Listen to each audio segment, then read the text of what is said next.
Magkakaroon ng panibagong center ang Indiana Pacers at ito ho'y si Alex Len.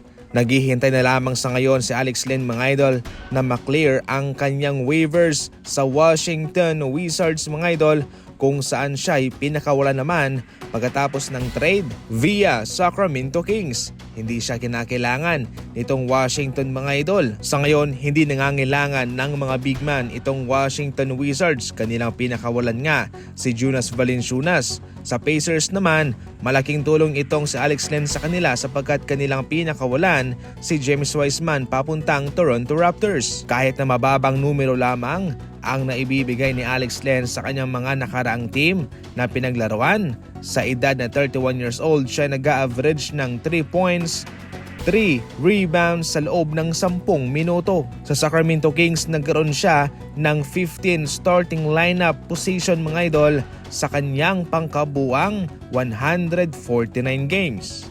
Unang araw pa lamang ni Jimmy Butler bilang isang bagong membro ng Golden State Warriors, gumawa na kagad siya ng record bilang pinakamaraming free throw na naipukol sa isang debut ng isang manlalaro sa Golden State Warriors. Nakapasok lang naman itong si Jimmy Butler ng 17 free throws sa kanilang laban. At heto pa mga idol ang isang magandang balita sapagkat nakikita raw ni Coach Steve Kerr si Andre Iguodala sa katauhan ni Jimmy Butler, especially yung kanyang IQ. Naging matagumpay nga ho mga idol ang paglalaro ni Andre Iguodala sa Golden State Warriors at naging importanteng membro siya sa kanilang dynasty run. Sa ngayon isa itong magandang senyales para sa Golden State Warriors dahil kahit papano ay mayroon silang similarity rito mga idol kay Jimmy Butler in terms of Andre Iguodala attitude na siguradong tutulong sa kanila, especially sa ngayon mga idol.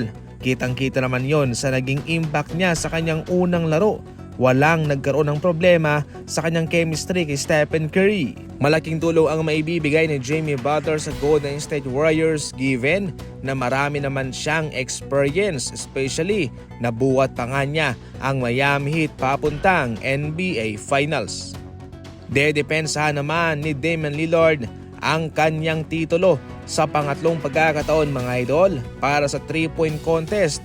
Bale sa contest na ito ay kanyang makakasama si Brunson, si Garland, Hero, Cade Cunningham at itong former champion na si Buddy Hield, kasama rin itong si Norman Powell at itong si Cam Johnson. Si Damian Lillard ang hinirang na kampiyonato sa 3-point contest sa huling dalawang contest mga idol.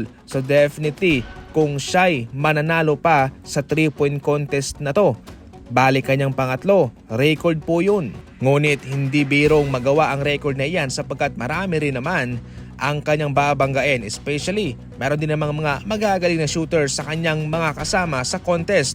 Si Buddy Hield ng Golden State Warriors, si Tyler Hero ng Miami Heat at si Brunson ng Knicks. Yan ang muna sa ngayon ng ating mga balitang basketball. Maraming salamat po sa panonood mga idol.